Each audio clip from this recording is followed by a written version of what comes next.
Assalamualaikum warahmatullahi wabarakatuh. Waalaikumsalam warahmatullahi wabarakatuh. Baiklah teman-teman, kami dari kelompok Psikologi Pendidikan, kelompok 7, dengan tema motivasi dalam belajar. Terkadang kita sering merasa eh, kehilangan motivasi untuk memacu diri dalam belajar. Bayangkan kehidupan ini seperti games. Setiap games itu melewati beberapa tantangan untuk bisa mencapai dalam sebuah tujuan.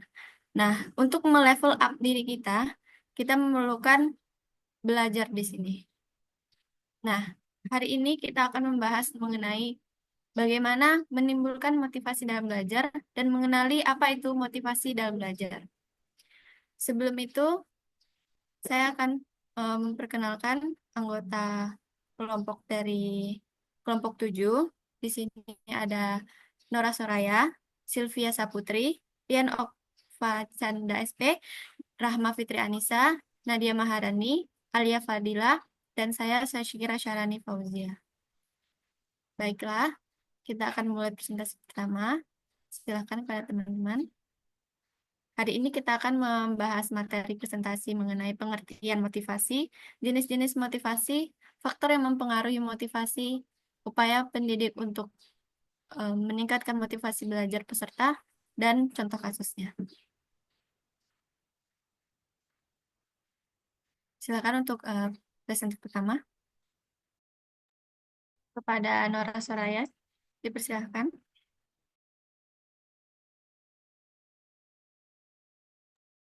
Baik, maaf moderator karena terkendala jaringan. Baiklah, di sini saya Nora Suraya akan menjelaskan materi pertama mengenai pengertian dari motivasi. Nah, motivasi ini adalah proses yang mendorong individu untuk bertindak dalam mencapai tujuan tertentu. Nah, di mana melibatkan kebutuhan, keinginan, dan harapan yang memicu perilaku seseorang. Nah, motivasi ini bersifat intrinsik atau dalam diri dan bersifat juga ekstrinsik berasal dari luar. Jadi, motivasi ini eh, sangat diperlukan bagi peserta didik, di mana ini dapat memunculkan atau melakukan tindakan di mana peserta didik terdorong untuk melakukan perilaku tertentu guna untuk mencapai tujuan atau memenuhi kebutuhan. Nah, motivasi ini mempengaruhi arah intensitas dan ketekunan seseorang dalam berusaha. Nah, dalam konteks psikologi, motivasi ini sering dipandang sebagai energi yang berasal dari kebutuhan, keinginan, serta tujuan tertentu. Next, moderator.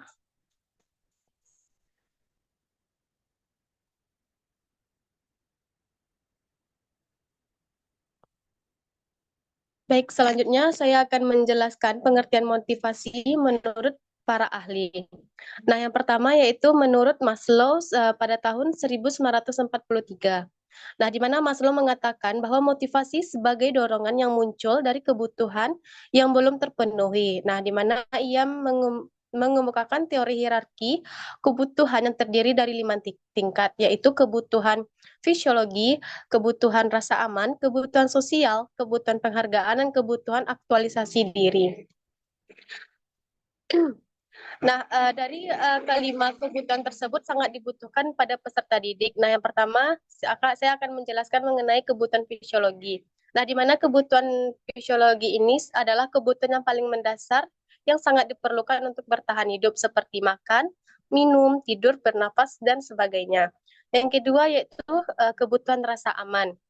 Nah, setelah kita mendapatkan kebutuhan fisiologis, maka kita juga memerlukan kebutuhan rasa aman. Nah, rasa aman di sini dapat berupa rasa aman fisik, yaitu berupa perlindungan dari bahaya atau ancaman, stabilitas finansial atau pekerjaan atau pendapatan, dan kesehatan dan kesejahteraan serta perlindungan hukum. Yang ketiga itu kebutuhan sosial. Nah, kebutuhan ini mencakup keinginan untuk memiliki hubungan sosial yang bermakna, seperti hubungan keluarga, persahabatan, dan di masyarakat. Yang keempat yaitu ada kebutuhan penghargaan. Nah, ini juga mencakup kebutuhan untuk dihargai oleh diri sendiri dan orang lain seperti pengakuan atas prestasi, kepercayaan diri, serta status atau penghormatan sosial. Yang kelima, ada kebutuhan aktualisasi diri. Nah, kebutuhan tertinggi dalam hierarki ini adalah keinginan untuk mencapai potensi penuh dan menjadi versi terbaik dalam diri sendiri. Nah, yang kedua yaitu menurut Herzberg pada tahun 1959. Nah, di sini beliau mengatakan bahwa membedakan antara faktor motivator dan faktor higienis. Nah, faktor motivator seperti pencapaian dan pengakuan dapat meningkatkan kepuasan kerja. Sedangkan faktor higienis seperti gaji dan kondisi kerja dapat mencegah ketidakpuasan, eh, ketidakpuasan, ketidakpuasan. Nah, maksud dari faktor motivator di sini yaitu terkait dengan kepuasan kerja dan motivasi intrinsik. Nah, ketika faktor ini terpenuhi, seseorang akan cenderung merasa puas, termotivasi, dan lebih produktif. Nah, faktor higienis juga dapat dijelaskan tentang terkaitnya dengan konteks atau kondisi di sekitar pekerjaan. Nah, jika tidak terpenuhi, faktor higienis ini dapat menyebabkan ketidakpuasan, tetapi pemenuhannya tidak otomatis meningkatkan motivasi atau kepuasan tersebut. Nah, yang ketiga yaitu menurut Deci dan Rian pada tahun 1985. Nah, di sini mereka mengatakan bahwa mengembangkan teori kebutuhan dasar yang menyatakan bahwa motivasi intrinsik muncul dari kebutuhan untuk otonomi, kompetensi, dan keterhubungan. Nah, motivasi intrinsik memberikan kepuasan dan pengembangan diri yang lebih dalam. Nah, di sini sedikit saya jelaskan mengenai motivasi intrinsik pada yang telah dijelaskan oleh Deci dan Rian ini, yaitu di mana motivasi intrinsik ini muncul ketika seseorang melakukan sesuatu karena mereka puas secara internal, bukan karena tekanan eksternal seperti penghargaan atau hukuman. Nah, misalnya seseorang belajar karena menikmati prosesnya atau merasa tertantang, bukanlah karena nilai yang akan diperolehnya. Nah, maka dari itu teori ini menekankan bahwa pemenuhan ketiga kebutuhan tersebut penting untuk mencapai kesejahteraan psikologis dan perkembangan diri. Ketika lingkungan mendukung otonomi, kompetensi, dan keterhubungan, seseorang lebih mungkin termotivasi secara intrinsik yang menghasilkan kepuasan, kreativitas, serta performa yang lebih baik lagi. Nah, mungkin sekian materi yang dapat saya jelaskan. Saya kembalikan kepada moderator. Terima kasih.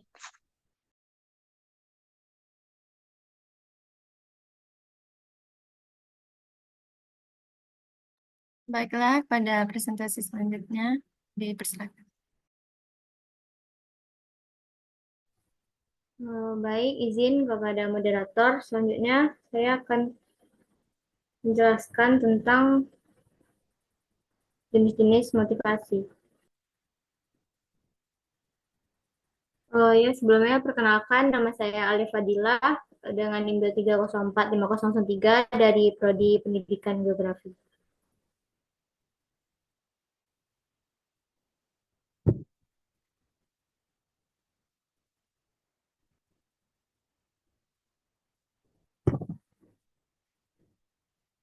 Yang selanjutnya yaitu motivasi menurut Fromm pada tahun 1964. Fromm ini memperkenalkan teori harapan yang menyatakan bahwa motivasi ini bergantung pada harapan individu akan hasil dari tindakan mereka dan nilai yang mereka berikan pada hasil tersebut. Selanjutnya ada Skinner pada tahun 1953. Beliau menekankan bahwa peran penguatan dalam motivasi. Menurutnya, perilaku yang diikuti oleh konsekuensi positif cenderung diulang, sedangkan perilaku yang diikuti oleh konsekuensi negatif itu cenderung dihindari. Jadi, secara keseluruhan, motivasi ini adalah konsep yang kompleks dan dapat dipahami melalui berbagai perspektif. Setiap ahli memberikan pandangan unik yang membantu kita memahami apa yang mendorong individu untuk bertindak dan mencapai tujuan.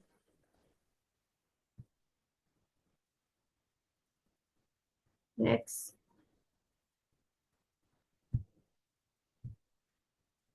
Kasih selanjutnya ya. Ya, selanjutnya. Baik, selanjutnya saya akan menjelaskan sedikit tentang jenis-jenis motivasi. Yang pertama ada motivasi intrinsik atau motivasi ini tuh berasal dari dalam diri kita sendiri tanpa adanya pengaruh dari luar. Contohnya yaitu misalnya rasa ingin tahu yang tinggi. Misalnya seorang siswa itu tertarik dengan misalnya ilmu astronomi.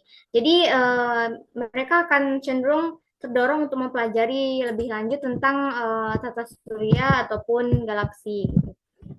Selanjutnya keinginan untuk menguasai atau melakukan keterampilan. Misalnya seorang siswa mau jadi programmer misalnya atau kayak ahli dalam bidang konten atau lainnya itu akan termotivasi untuk belajar tentang program-program tersebut.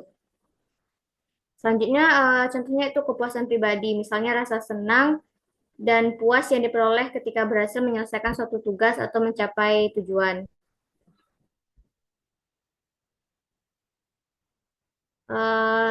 Mungkin next. Selanjutnya ada motivasi ekstrinsik, yaitu motivasi ini muncul karena adanya faktor eksternal ataupun dari luar yang mendorong individu untuk belajar. Faktornya yaitu misalnya hadiah seperti pujian ataupun penghargaan yang diberikan oleh seorang guru ataupun orang tua kepada individu tersebut. Selanjutnya yaitu menghindari hukuman, misalnya tekanan untuk mendapatkan nilai yang baik agar tidak dimarahi oleh guru ataupun orang tua. Mungkin sekian dari saya kembalikan kepada moderator.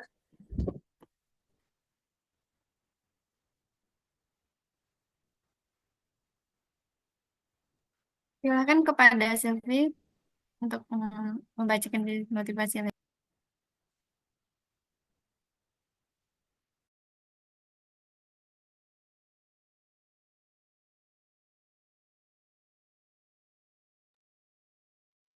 Baiklah, terima kasih kepada moderator yang telah memberikan kesempatan untuk saya. Yaitu pertama jenis-jenis motivasi. 1. Motivasi berprestasi. Dorongan untuk mencapai kesuksesan dan menghindari kegagalan. 2. Motivasi sosial. Dorongan untuk diterima dan diakui oleh kelompok sosial. 3. Motivasi instrumental. Dorongan untuk mencapai tujuan tertentu, misalnya mendapatkan pekerjaan yang baik.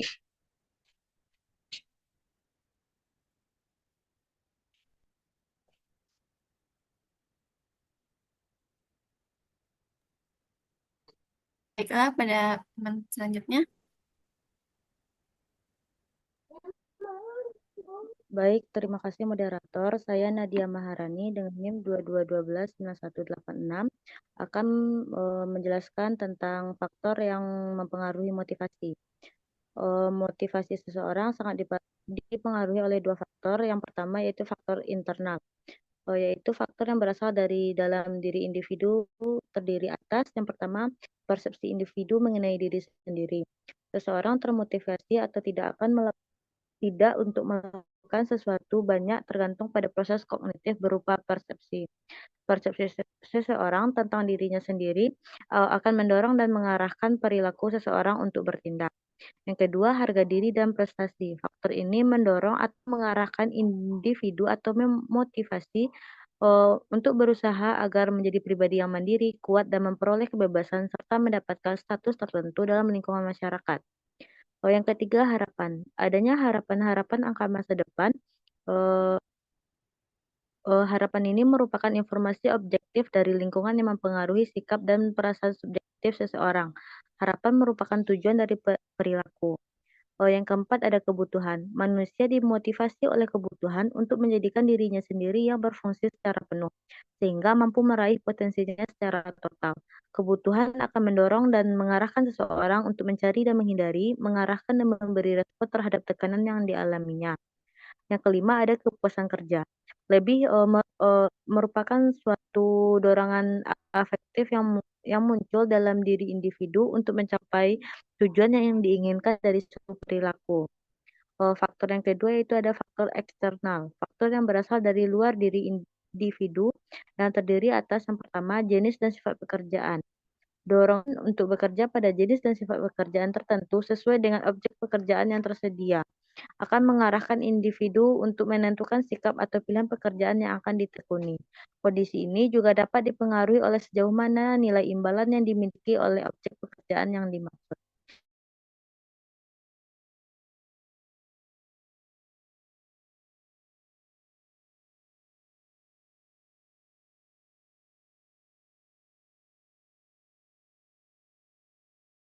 Situasi lingkungan pada umumnya, setiap individu terdorong untuk berhubungan dengan rasa mampunya dalam melakukan interaksi secara efektif dengan lingkungannya.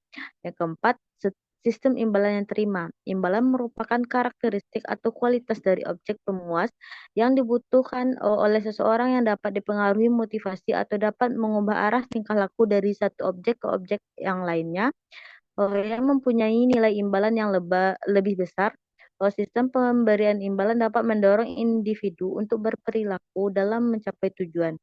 Perilaku dipandang sebagai tujuan sehingga ketika tujuan tercapai maka akan timbul imbalan. Sekian materi dari saya kembalikan kepada moderator.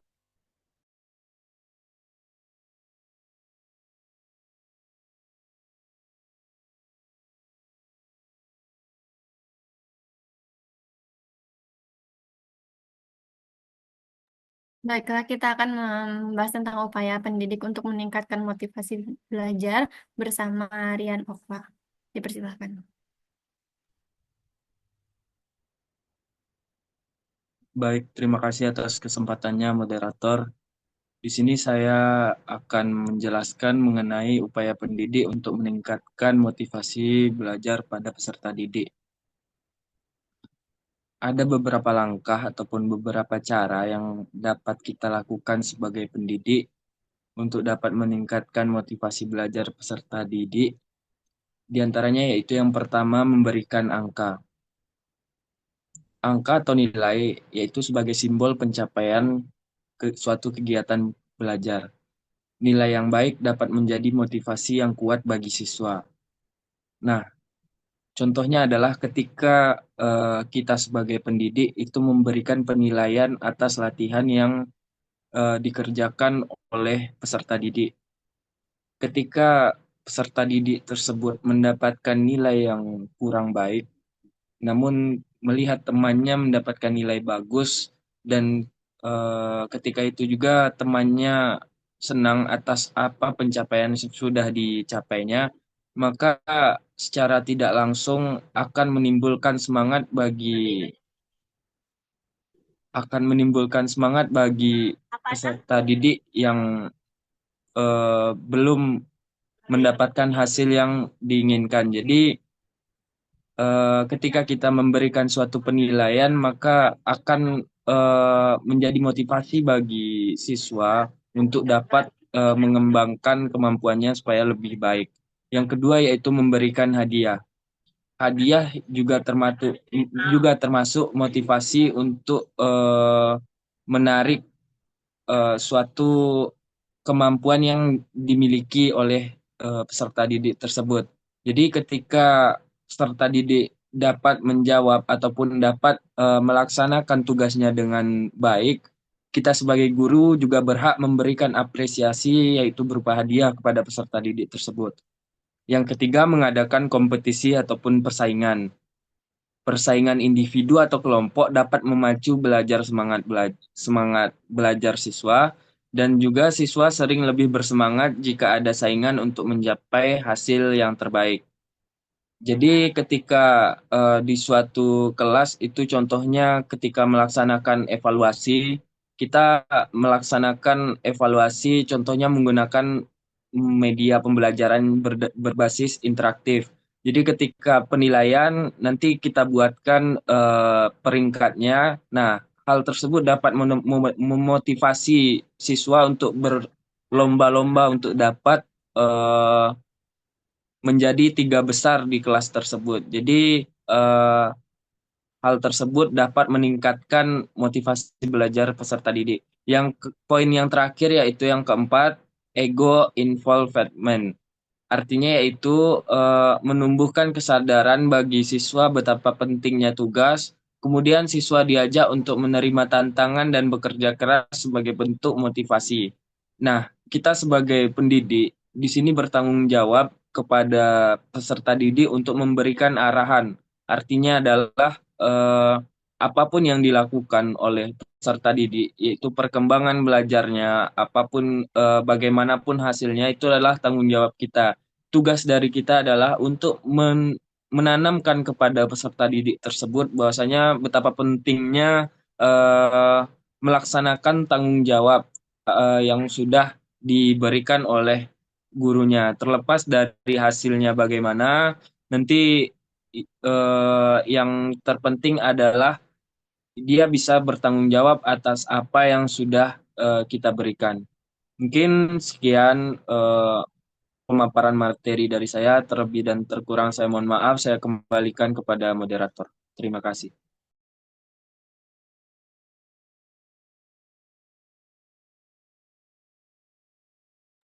Baiklah, kita akan melanjutkan untuk pembahasan mengenai upaya pendidik dalam meningkatkan motivasi belajar peserta didik bersama Rahma. Dipersilakan. Baik, terima kasih kepada moderator. Selanjutnya saya akan melanjutkan pembahasan mengenai upaya pendidik untuk meningkatkan motivasi belajar peserta didik. Selanjutnya yaitu memberi ulangan. Ulangan adalah satu cara yang efektif untuk mendorong siswa agar lebih giat belajar. Dengan adanya ulangan, siswa terdorong untuk mempersiapkan diri dan memperhatikan materi yang diajarkan.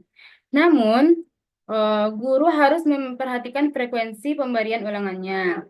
Jika dilakukan terlalu sering, siswa bisa merasa jenuh atau stres, sehingga tujuan awal untuk memotivasi tidak akan tercapai.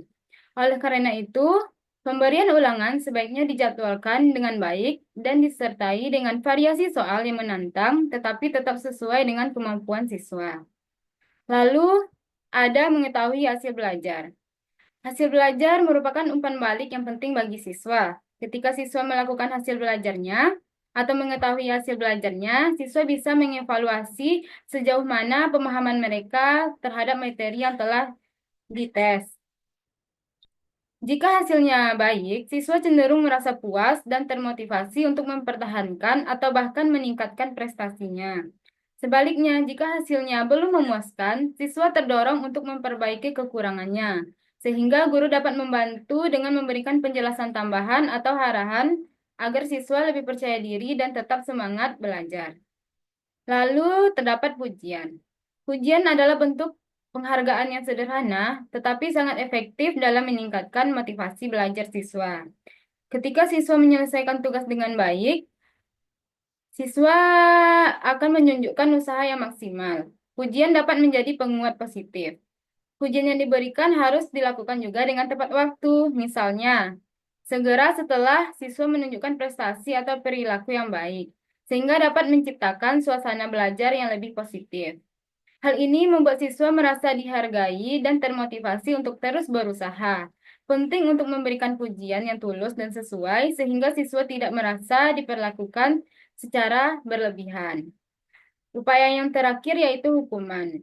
Hukuman juga bisa digunakan dengan bijaksana, bisa menjadi alat motivasi yang mendidik. Hukuman ini bertujuan untuk mengingatkan siswa tentang tanggung jawab mereka dan mendorong mereka untuk menghindari perilaku yang tidak sesuai. Namun, guru harus memahami prinsip pemberian hukuman agar tidak merugikan siswa secara emosional ataupun fisik. Hukuman yang mendidik seperti memberi tugas, tambahan atau relevan, meminta siswa untuk memperbaiki kesalahan mereka lebih efektif dibandingkan hukuman yang hanya berupa larangan atau ancaman.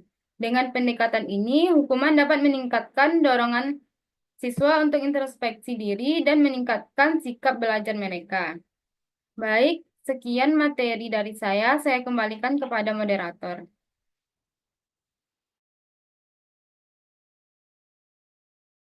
Baiklah, selanjutnya ada presentasi dari saya. Perkenalkan, nama saya Syafira Syarani Fauzia. Di sini saya akan membahas mengenai sebuah kasus yang Sebenarnya banyak sekali kasus yang terjadi mengenai kurangnya motivasi dalam belajar. Di sini kami memilih sebuah kasus yang menimpa seorang mahasiswa bernama Siska. Siska ini adalah siswa semester 3 yang memiliki mimpi untuk melanjutkan studi di luar negeri dengan beasiswa seperti study exchange. Nah, eh, namun belakangan Siska ini merasa kurang termotivasi karena terbengkalainya diakibatkan oleh tugas kuliah, organisasi yang banyak, dan persiapan untuk beasiswa ini seperti bahasa Inggris itu sangat sulit, serta mencari informasinya juga sangat minim. Karena dia mulai merasa lelah dan merasa berputus asa, dia mulai mempertanyakan mimpi-mimpinya. Seperti kayak apakah mimpinya ini realistis, apakah mimpinya ini mungkin terwujud. Di situ dia mulai merasa untuk menghilangkan niat, bahkan untuk sudah tidak merasa berambisi lagi untuk mendapatkan beasiswa studi exchange ini. Nah, suatu hari dia menemukan sebuah video testimoni seorang penerima beasiswa yang memiliki latar belakang sama seperti dia. Merasa berat dengan tugas kuliah, banyaknya organisasi yang diikuti, dan persiapan informasi serta uh, untuk melanjutkan studi exchange ini sangat minim. Di sana, penerima beasiswa ini berhasil mendapatkan beasiswa itu. Setelah menonton video, dia merasa terinspirasi untuk kembali mengejar mimpinya. Dia mulai menulis ulang persiapannya, mengembalikan niatnya untuk belajar um, studi exchange ke luar negeri, dan dia mulai melakukan step demi step. Nah, di sini kita belajar bahwa keterkaitan antara pengaruh dari faktor luar dan dalam, ekstrinsik dan intrinsik, itu sangat berhubungan. Maksudnya gimana? Faktor penyebab berkurangnya motivasi seseorang itu bisa disebabkan oleh keadaan luar, ekstrinsik, yang mempengaruhi di dalamnya secara psikologis. Kita melihat tadi dia memiliki banyak tugas kuliah, kegiatan organisasi, itu merupakan bentuk-bentuk dari contoh kasus yang menyebabkan kurangnya motivasi dari luar. Namun, tidak semua pengaruh yang dari luar itu menyebabkan seseorang berkurang motivasi. Di sini juga menunjukkan bahwa pengaruh dari luar juga membantu dia untuk kembali termotivasi mengejar mimpinya untuk studi ke luar negeri. Jadi kita bisa belajar di sini bahwa dua pengaruh ini, pengaruh luar dan pengaruh dalam, itu sangat mempengaruhi bagaimana motivasi dalam belajar kita. Untuk meningkatkannya kembali, seperti yang sudah dijelaskan teman-teman sebelumnya. Nah, sekian dari saya mengenai studi kasus yang telah kelompok 7 pilih mengenai motivasi belajar. Apakah teman-teman ada yang ingin menambahkan?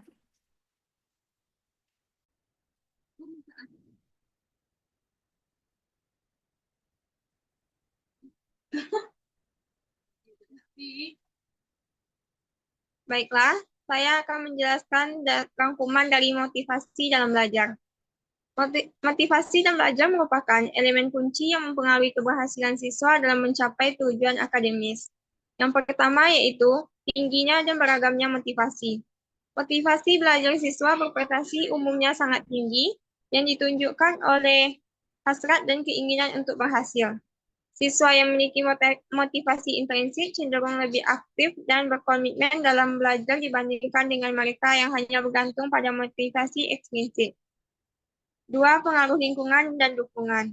Dorongan dari orang tua dan guru sangat berpengaruh terhadap motivasi siswa. Lingkungan belajar yang kondusif serta kegiatan yang menarik dapat meningkatkan semangat belajar siswa. Yang ketiga yaitu hubungan antara motivasi dan prestasi. Terdapat hubungan positif antara motivasi belajar dan prestasi akademik.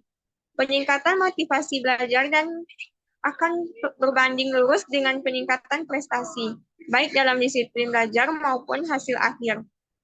Yang keempat yaitu peran bimbingan konseling. Bimbingan konseling yang memainkan peran penting dalam meningkatkan motivasi siswa, terutama melalui layanan yang inovatif dan kolaboratif dengan orang tua serta guru. Yang kelima yaitu faktor internal dan eksternal. Motivasi belajar dipengaruhi oleh berbagai faktor seperti faktor internal, minat dan keinginan pribadi, serta faktor eksternal seperti dukungan sosial, fasilitas pendidikan, dan metode pengajaran. Baiklah, hanya itu yang dapat saya sampaikan. Saya kembalikan kepada moderator. Baiklah, sekian seluruh presentasi mengenai motivasi belajar dari kelompok 7. Saya harap setelah menyaksikan video ini, teman-teman dapat meningkatkan pengetahuan mengenai motivasi belajar dan terutama dapat mengenali motivasi belajar dan menerapkannya dalam kehidupan sehari-hari.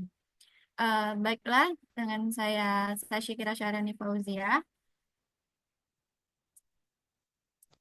Dan saya Nora Suraya. Dan saya Sylvia Saputri. Saya Rian Okfa. Saya Rahma Fitri Anissa. Saya Nadia Maharani. Saya Alif Fadila. Mengucapkan terima kasih atas perhatiannya. Kami tutup presentasi hari ini. Wassalamualaikum warahmatullahi wabarakatuh.